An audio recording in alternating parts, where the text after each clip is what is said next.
तो आज हम जानेंगे कि digital payments, digital cards, RuPay, master card, visa card, point of sale device ये आपके शॉप पे कैसे काम करते हैं और इनके क्या क्या कंपोनेंट होते हैं और ये हमारा जीवन को कैसे सरल और आसान बना रहे हैं। तो सबसे पहले हम जानते हैं कि किसी भी ट्रांजैक्शन को करने से पहले उसमें क्या क्या पार्टीज इन्वॉल्व रहती हैं। सबसे पहले तो हमारा कस्टमर एक शॉप में जाके कुछ खरीदना चाहता है, जो कि एक कार्ड होल्डर है जिसके पास एक क्रेडिट कार्ड है, डेबिट कार्ड है। दूसरा हमारे पास बैंक है, सॉरी द शॉप है। Shop basically from where customer जहाँ से कुछ खरीदना चाहता है वो शॉप है। तो शॉप में हमारा एक पॉइंट ऑफ सेल डिवाइस लगा हुआ है। ये पॉइंट ऑफ सेल डिवाइस एक बैंक लगाता है। तो ये बैंक इस पॉइंट ऑफ सेल डिवाइस को लगाता है, उस बैंक को हम लोग एक्वायरिंग बैंक या एक्वायरर भी कहते हैं। तो जैसे कि HDFC ने आपके यहाँ पे पॉइंट ऑफ सेल डिवाइस लगाया है या ICICI ने लगाया है पॉइंट ऑफ सेल डिवाइस, तो ये हमारा हो गया एक्वायरिंग बैंक जिसने ये पॉइंट ऑफ सेल डिवाइस लगाया है आपके पास, आपके शॉप पे। तो मर्चेंट के पास में किसने ये एक्वायरिंग डिवाइस लगाया है उसको एक्वायरर कहेंगे।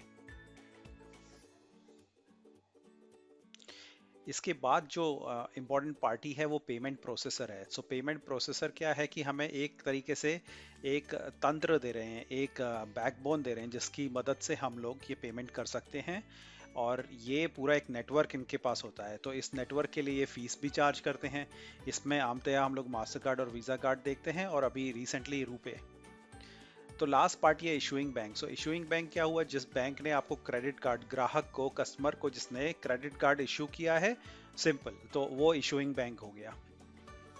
तो अब हम लोग ये देखने की कोशिश करेंगे कि कैसे पेमेंट होता है। तो नंबर एक, कस्टमर ने कुछ सामान खरीदा और उसने उसको पेमेंट के लिए अपना क्रेडिट और डेबिट कार्ड को यूज करके स्वाइप किया पॉइंट ऑफ सेल डिवाइस में। तो ये हमारा हो गया नंबर एक। तो जब ये कस्टमर ने पॉइंट ऑफ सेल डिवाइस पे आपके क्लिक किया है, अपने कार्ड को स्वाइप किया है, तो वो डेटा कहीं ना कहीं तो जाएगा।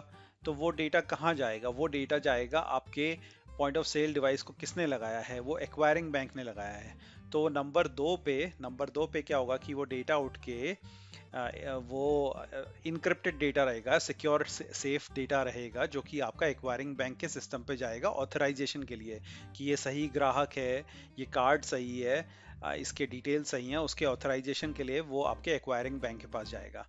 इसके बाद हमारा क्या होता है कि ये डेटा आ गया एक्वायरिंग बैंक, इसको अब क्या करना है, इस डेटा को उठाकर एक बैकबोन की मदद लेनी है। तो बैकबोन, जैसा हमने पहले भी कहा था, उसको पेमेंट प्रोसेसर कहते हैं। वो डेटा आपका पेमेंट प्रोसेसर जो है, वो बैकबोन जो है हमारा, उसने नंबर 3 में क्या किया कि उठाकर वो डेटा को उठाकर उसने दे दिया इशूइंग बैंक के पास।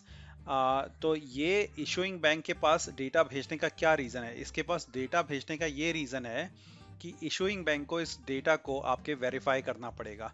तो देखिए, जैसे कि आपके पास क्रेडिट कार्ड है, तो क्रेडिट कार्ड वैलिड है कि इनवैलिड है। अगर वैलिड है तो उसकी पेमेंट लिमिट कितनी है? 20,000 की लिमिट है, आपने 40,000 का ट्रांजेक्शन किया तो डिक्लाइन हो जाएगा। या फिर अगर आपके डेबिट कार्ड यूज़ कर रहे हैं तो आपके पास पैसा है कि डेबिट हो सके कि नहीं हो सके।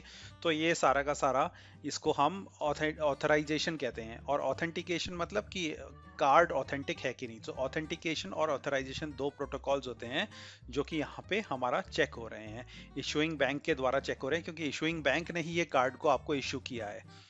तो अब क्या है, इसका रिस्पॉन्स आया नंबर 4 पे। हम लोग देख रहे हैं कि इशूइंग कार्ड क्या है, डिक्लाइन हुआ या एक्सेप्ट हुआ, वो उसको एक्वायरर को भेजेगा। एक्वायरर उसको उठाकर आपको मर्चेंट को दे देगा। मर्चेंट इस डेटा से आपको, मर्चेंट को पता चल जाएगा, मर्चेंट के पॉइंट ऑफ सेल को पता चल जाएगा कि ये वैलिड ट्रांजैक्शन है या इनवैलिड ट्रांजैक्शन है। इसके इसके बेस पे आपकी एक स्लिप जनरेट होगी। तो स्लिप कहेगी कि भाई आपका ट्रांजैक्शन एक श्योर था, पक्का था, और आपका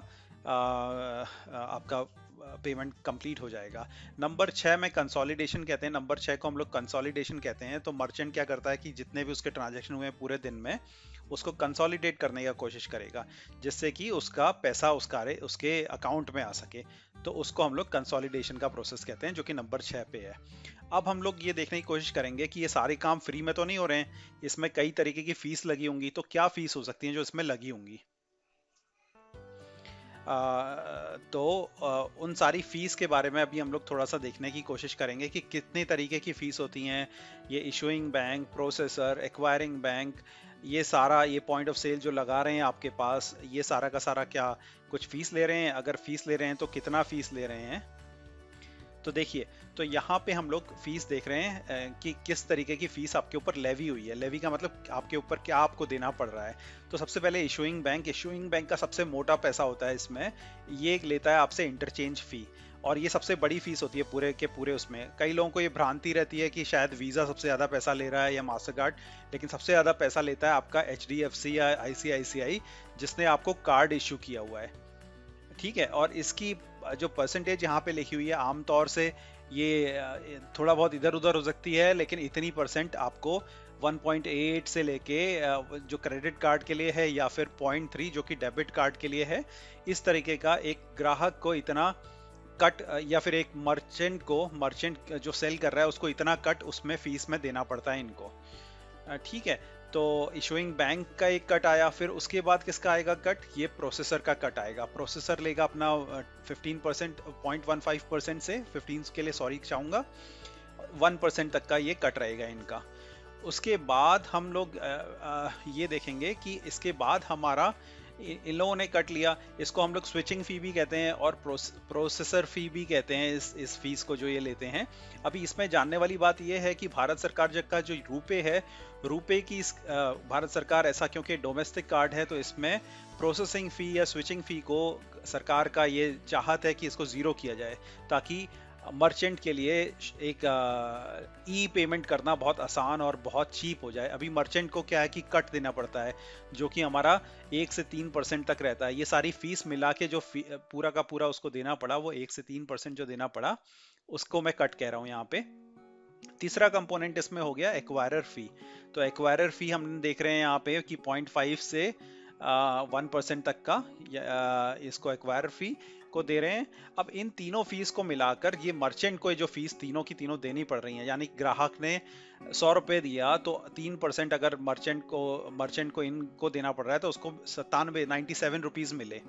ठीक है, तो इसलिए इसको कहते हैं हम, इन सारी फीस को मिलाकर जो एक टर्म बनी उसको कहेंगे हम लोग मर्चेंट डिस्काउंट रेट, जो इन तीनों का जमा हो गया, इन तीनों का एडिशन हो गया, एक्वायरर फी, स्विचिंग फी और इंटरचेंज फी का, जो कि 1 से 3% रहता है।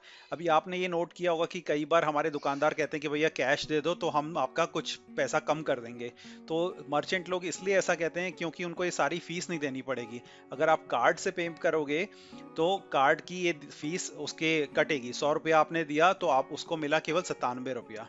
और दूसरी बात इंपॉर्टेंट ये है कि गवर्नमेंट ऑफ इंडिया चाहती है कि MDR जीरो हो जाए, रुपए लगा के या कुछ और UPI स्कीम्स लगा के, यूनिफाइड पेमेंट इंटरफेस। वो चाहते हैं कि ई परचेज, ई पेमेंट बहुत सिंपल हो जाए और उसकी फीस, ट्रांजेक्शन फी जीरो हो जाए। होप आपको वीडियो पसंद आया होगा। देखने के लिए धन्यवाद।